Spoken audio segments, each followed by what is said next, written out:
I feel so fortunate to be part of this fellowship and especially to be a fellow at Schöning. I feel that every day here I'm challenged intellectually and socially and professionally. Every day we spend about an hour with the students during their free time talking in English. We also have recently been doing some dancing in the library. Aaron will bring up his ukulele and give ukulele tutorials. A lot of fun activities that help us get to know our students in more personal ways. I think being in Hong Kong gives you a very unique view of what China is.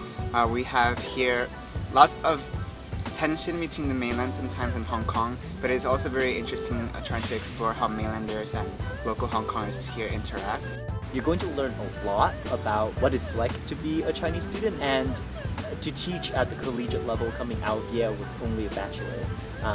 It's really an exceptional opportunity. We're given a lot of support from the administration in terms of interacting with the school, which makes things go much, much smoother. We're given support in language learning.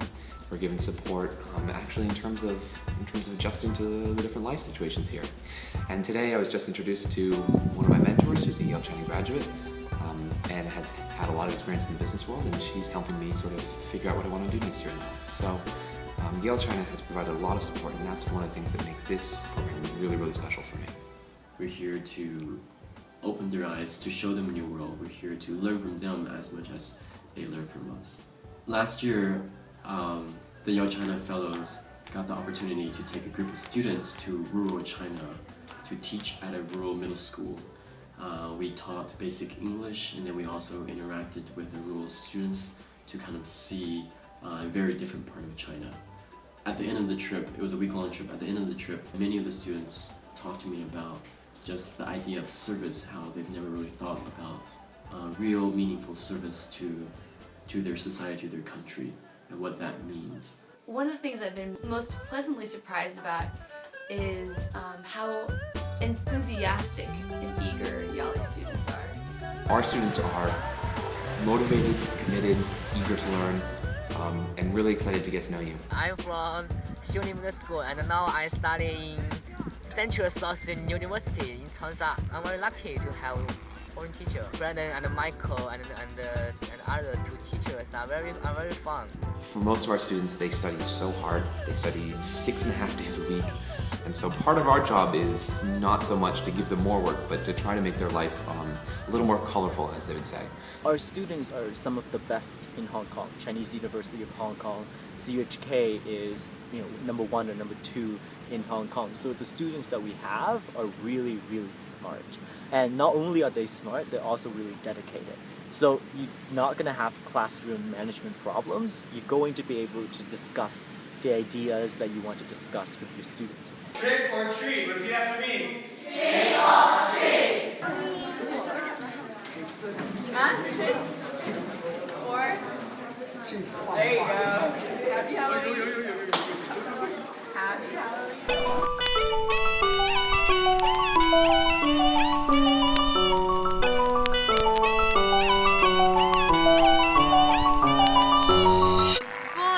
Examinations, Brandon often let us to have a game to help us review the vocabularies. And Chinese teacher will never have this game in class. I will miss Hui Cai. Hui Cai is the Huizhou cuisine, the cuisine of the local area.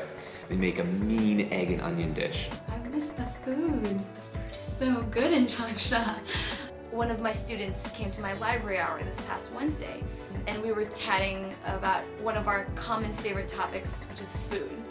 And she talked about how she really valued home-cooked meals. So we had Sunday brunch in our canteen, where she brought food from home that she and her mom had cooked together. We have a nice market across the street with plenty of local Chinese food, and the ability to access that in just a 5-minute walk, to go down, get all the things I need, come back with huge bags of produce for almost no money, and to come back up and have a great meal with all of my friends here is something I will really miss. I'll go out running and I'll meet neighbors here at Schöning.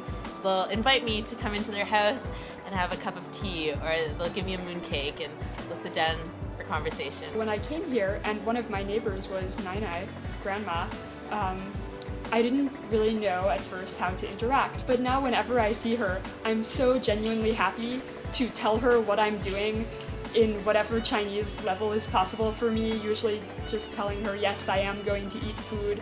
No, I haven't eaten yet, but don't worry, I will eat soon. And it's great to see how I have this grandmother in my life here who is really my friend and lives right next door.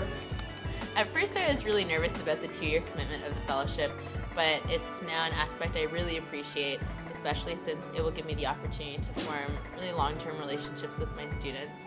I'll be teaching the same students next year as those that I'm teaching now.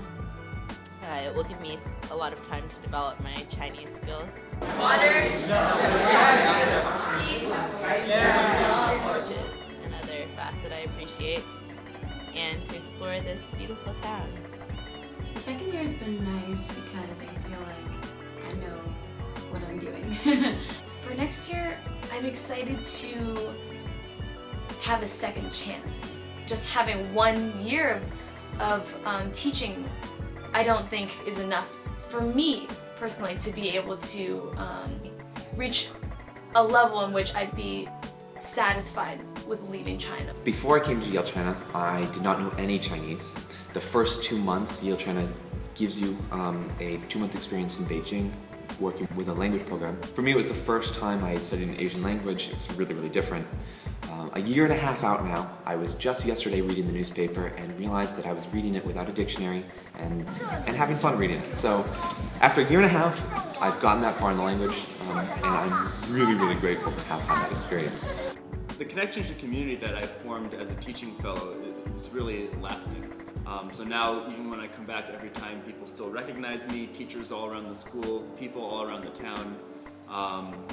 And it just feels so great that it's like coming to another hometown, returning to another hometown, where the connection really hasn't faded in the years since I left Shonan. One thing that surprised me was how much history Yale-China has, and how much respect the teaching fellowship has as a program and an institution. I remember we went to an event hosted by Yale-China, and it was a panel. And Nancy, who's the director of the Yale-China Association, introduced us as the new teaching fellows. And everywhere in the room, you could see respect. Really, I think admiration was the overwhelming feeling that I got when I was in that room. At that moment, I was very aware of how much this fellowship has meant to people in the past, and the impact it has had on their lives. I can share my experience back in the States, and they can share their experience here with me. And that really is special. Bulldogs! Bulldogs!